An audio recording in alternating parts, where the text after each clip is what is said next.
Haribo. So now we're coming close to Gaur Purnima. Therefore, we're going to discuss Siksastakam, and also it corresponds to the Siksastakam book that I'm preparing based on Prabhuji's lectures. Prabhuji spoke on Siksastakam 2012, 2014, 2010. So I'm taking from all those lectures and compiling a book on Siksastakam along with Gurudev's lectures, Bhaktivinoda Thakur's commentary, Bhaktisiddhanta Prabhupada's commentary. So we'll talk about the meaning of Siksastakam, starting with the first verse.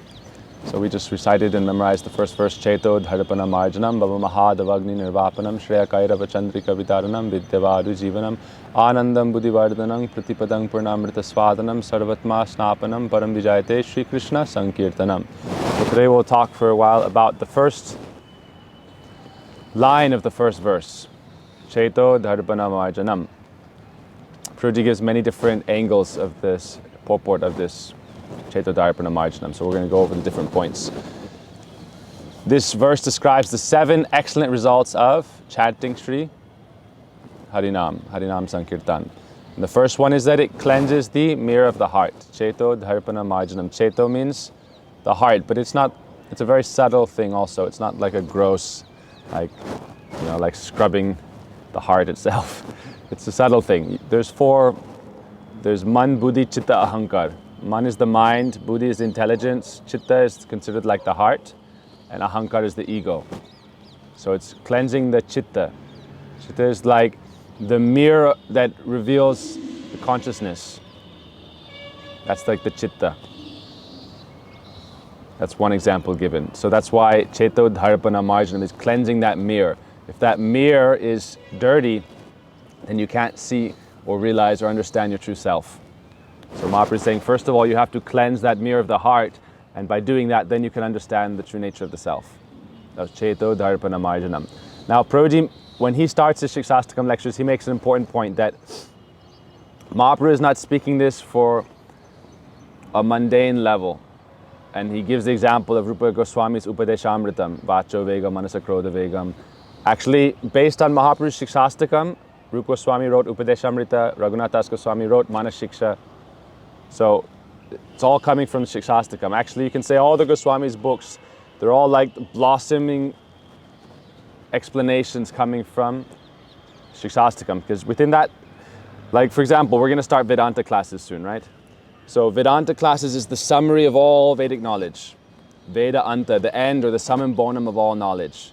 So it's a way that you can present all the most important information in a short, concise manner. So the same way Siksastakam, it's only 8 verses. But within those 8 verses, all of the development of the soul and the spiritual journey is contained, right? So Rupa Goswami gives Vacha Vegam, Manasa Krodha Vegam. So Prabhuji says this Vacha Vegam means controlling the tongue, controlling the belly, these kinds of things, controlling the mind. But he gives a higher parallel idea, not just the lower idea, like, oh, I should not speak prajalpa. That's like based in this world. It's a mundane kind of thing. Don't speak prajalpa. Mahaprabhu said, Gramya katana sunibe, Gramya vartana kahibe. Don't talk about mundane topics. But Prabhuji says, Rupa Goswami, his Vacha Vegam, he's referring to an even higher principle. Both are there. The lower concept is there, but the higher also. So when he says Vacha Vegam, Manasa Krodha Vegam, he's talking about Krishna and the Brijbasis. Sometimes Krishna, Radhika has her Shringar, and then they ask Krishna, how does she look? And Krishna is saying, oh, she's as beautiful as the full Chandra moon. And Radhika becomes very angry. So Krishna is not controlling his Vacha Vegam. Sometimes he does this on purpose to make Radhika feel angry at him. He will call her Chandra, and she feels like Chandra is referring to Chandravali, her rival. Also, Chandra, the moon, has a bad character. The moon is famous for being very immoral. He will cheat on other gods with their wives. That's why he got all these spots like leprosy, because of cheating on other gods with their wives. So whenever Krishna refers to Radhika, oh, you're beautiful like the Chandra, then she becomes very angry at him. So there's an example of Vacha Vegam. Another example is like, oh, if the Manjaris are speaking to Krishna, and Radhika doesn't like this, or is against Radhika's desire, then she will chastise them. This is Vacha Vegam. So Prabhuji mentions this in like the spiritual sense also. So the same thing he does with Siksastakam. Ceto-darpana-marjanam means, okay, we have many different anartas. We're talking about this with the anarta series also. Different anartas, Swarup Brahm. Swarup Brahm is the first anarta. This means misidentification of self. This is also going along with Ceto-darpana-marjanam. Because we can't see who we truly are, that mirror of the consciousness is not clean, so we can't see when we are trying to reflect upon who we are, we cannot see our true nature, our true self. So Swarup Brahm means we've forgotten who we truly are. And Mahaprabhu says you have to clean that by cleaning the different anartas. That's why we're hearing about the anarta series, so we can figure out how to lose all our anartas. That's Ceto-darpana-marjanam. But then Prabhuji gives a higher example. Prabhuji says Ceto-darpana-marjanam means if we want to, ultimately this Siksastakam is Mahaprabhu showing us how to enter Braj Bhakti and the service of Srimati Radhika and that Madhurya mellow of love with Krishna. This is the purpose of Siksastakam. The beginning verses, about Sankirtan. Second verse about the glories of the name, no rules and regulations, but still I don't have taste. Third one, we should be humble, we should be tolerant, we should respect others, not desire respect, always chant the names of the Lord. Fourth one, I don't want wealth, I don't want possessions, I don't want followers, I don't want mukti, moksha, liberation. I only want your service life after life. But then by the fifth verse, it's immediately is focusing on bringing it to the point of Braj. Ainanda tanuja kinkaram patitang mang vishameva bamburo stitaduli sadrisang mang vichintaya. Make me like a foot dust, particle of your dust in Braj. Dust is like Braj, Raj. Then the next one, praying for Bhav. Ainanda nayanang galada shrudharaya varanangad gada rudhaya gira pulakang nichitang vapukadatavanama grahani basvishiti. And I will chant, when will I get the static Bhav?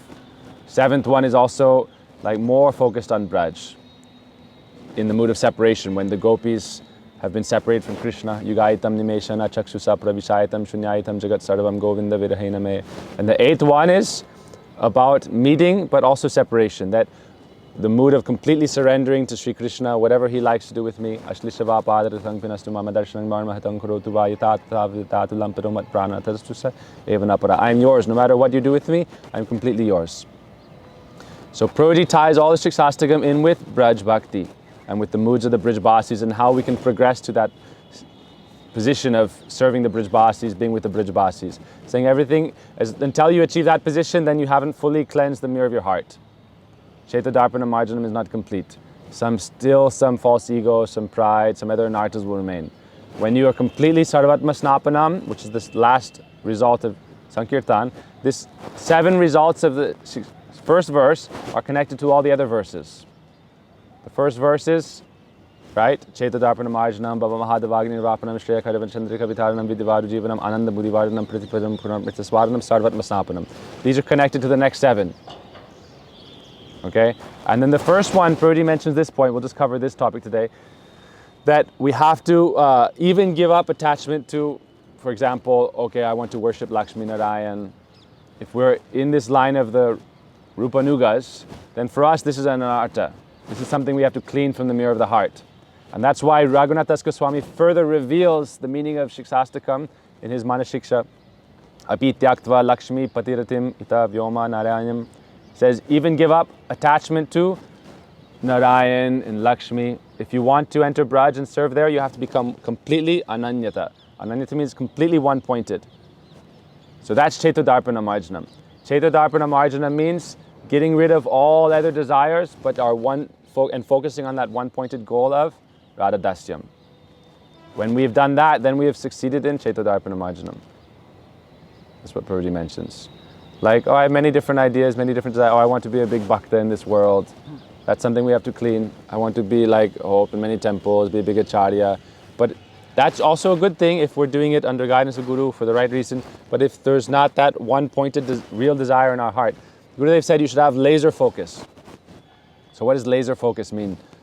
It's not divided. And if you focus all your energies, the human capacity is very great. We have a lot of capacity to do wonderful things. But if we're not focused, we can't achieve anything wonderful. So Gurudev says laser-minded focus means that's Ceto-darpana-marjanam. Becoming laser focus. All other kinds of ideas and desires gradually have to scrub them out of my heart and clean my heart of those. Then I can become one focused in that Braja Bhakti. then all the other things can come. But if we don't first develop that one-pointedness, Gurudev says, first know the goal. First determine what is my goal in spiritual life, and then I can figure out how to achieve that goal.